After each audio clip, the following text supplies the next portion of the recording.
बिल्कुल। अब देखो ना, आप खुद इसे देख लो कि कितना ज्यादा फॉलो किया जाता बहुत है। फॉलो किया जाता है अब वजह। देखो ना, और एक और कितने था। बड़े फनकार है, फनकार है। हाँ, एक जैकी हाँ, नाम का हाँ, था, वो उसने कहा कि भाई मैं एमी चला गया। बिल्कुल। मैं मतलब मंदिर का विजिट मैंने किया एमी। हाँ, तो कहता मुझे वहां पे ऐसा सुकून मिला कि उसके बाद अभी वो पक्का उसका फॉलोअर बन बिल्कुल, मैं चुका हर जगह पे मंदिरों में जाता रहता हूँ और सुकून हासिल है। करता हूँ। बिल्कुल। तो ये चीज बता रहे कि हिंदुइज्म बहुत तेजी से फैल रहा है, ये बात ये यहाँ पे आप देखो ज्यादातर यूरोप में, अमेरिका में, अफ्रीका में यहाँ पर बहुत फैल रही है। पूरी दुनिया आज हिंदू मज़हब की तरफ, हिंदू धर्म की तरफ जा रही है, सिर्फ और सिर्फ उनके कर्तव्य की वजह से। तो बहुत अच्छा लगा, बहुत ज़बरदस्त वीडियो थी। दोबारा किसी और हिसाब से मुलाकात होगी, जब तक के लिए अल्लाह हाफ़िज़। इंडिया का जो कल्चर है या इंडिया का जो हिंदू रिलीजन जितना भी इस दुनिया के अंदर है, काफी तेजी से फैलता जा रहा बहुत है। ज्यादा फैल रहा है वजह। इन बहुत ज्यादा। 5-6 सालों में आपने देखा है कि हिंदू मजहब बहुत ज्यादा फैला है। आज अगर पूरी दुनिया में पाकिस्तानियों को निकाला जा रहा है, आज पूरी दुनिया में पाकिस्तानियों को डिग्रेड किया जा रहा है, आज पूरी दुनिया में मिसाल के तौर पे अक्सर बोलते हैं लोग कि इतनी बड़ी दाढ़ी वाला शख्स हो और अमेरिका का वीज़ा ले तो उसे रिजेक्ट कर दिया जाता है कि यार ये तो दाढ़ी वाला है, पता नहीं हमारे मुल्क में क्या फसाद मचाएगा, पता नहीं क्या करेगा।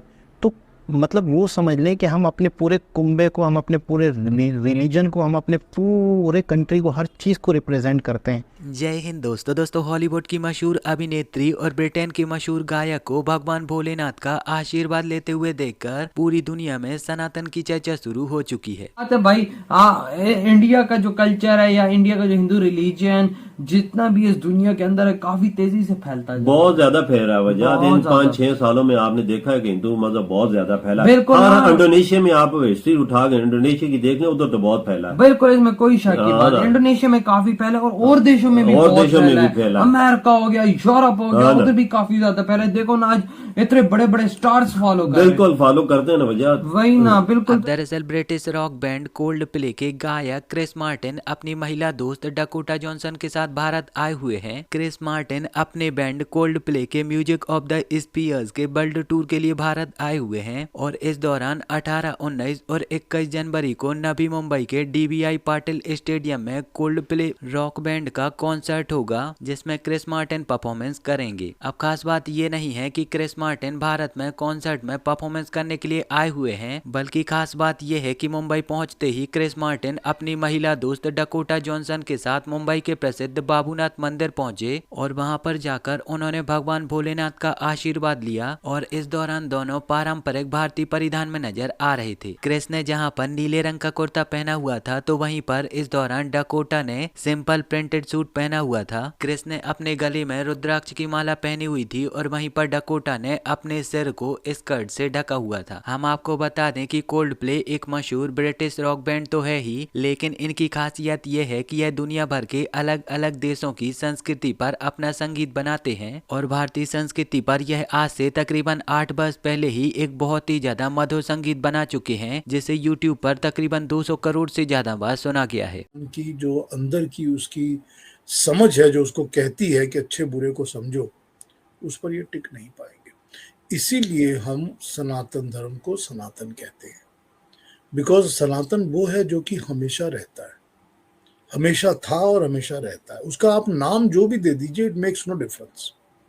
उसका आप जो भी नाम बुला लीजिए, that is up to you, लेकिन है तो वही जो हमेशा टिकेगा। और टिकने वाली वैल्यूज वही होती हैं जो कि परमानेंट होती है। तो इसी को हम अब यूं समझिए कि इसी को हम धर्म कहते हैं।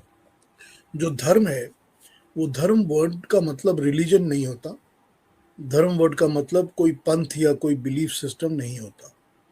जो धर्म होता है वो धृति से बना है। धृति वो होती है जो धारण करने योग्य होती है, और धृति में जो रित होती है, रित का मतलब होता है परमात्मा के बनाए natural laws, the laws of nature and the laws that have been made by the maker. तो जो भी लॉज हैं जो उसने बनाए हुए हैं, वो सारे यूनिवर्स के ऊपर एक तरह ही चलते हैं। और वो जो लॉज होते हैं, वो जब हम धारण करते हैं, अपनाते हैं उसको, उनको हम अपना बना लेते हैं, तो उसको हम धृति कहते हैं।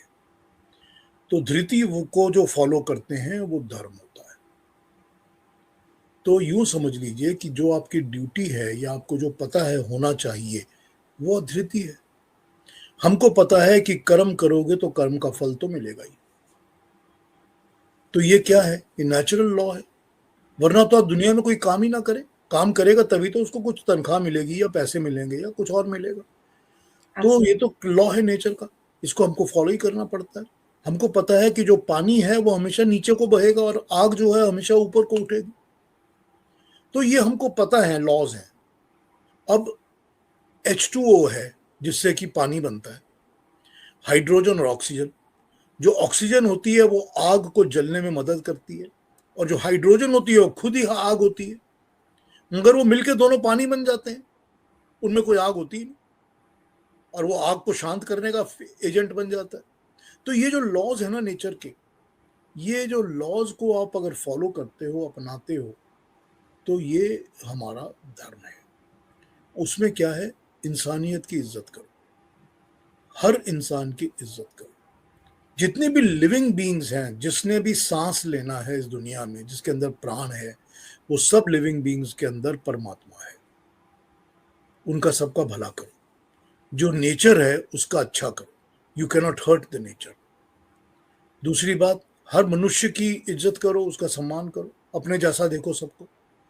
उसके बाद विमेन की, औरत की अपने से ज्यादा इज्जत करो। हर औरत को मां का दर्जा दो, क्योंकि वो ह्यूमैनिटी को पैदा करती है। आपको पता है, मैंने एक उसमें हमारे किसी एक शास्त्र में पढ़ा था, उसमें बताया गया था कि जो मेल होता है, मनुष्य, पुरुष होता है जो मेल, उसको जो फिजिकल बड़ी बॉडी दी जाती है, वो दी ही इसलिए जाती है कि वो वुमन की हेल्प कर सके और उसकी सुरक्षा कर सके। भगवान ने दी ही इसीलिए है, क्योंकि अगर वुमन के अंदर लचक, नाजुकता, नरम नहीं होगी तो बच्चा कैसे पैदा करेगी? वो तो सख्त हो जाएगी, तो सख्त में तो बच्चा पैदा हो नहीं सकता। तो मर्द इसीलिए सख्त बना हुआ है क्योंकि उसका काम है कि वो हेल्प करे, लेबर करे, मेहनत करे, सिर्फ इसीलिए कि वो औरत को प्रोटेक्ट कर सके। और औरत का शरीर नरम इसीलिए बना है कि वो बच्चे को पैदा कर सके। लेकिन जहां तक समझ और इंटेलेक्ट की बात है, औरत इज 51 एंड मैन इज 49। कहीं पर भी हमारे शास्त्रों में कहीं पर भी नहीं लिखा हुआ है कि इक्वल है। वो हमेशा यही कहते हैं कि जो देवीय शक्ति है वो ज्यादा स्ट्रांग होती है। तो ये तो बातें, ये धर्म है ना, सारा कुछ, यही सारा कुछ धर्म है।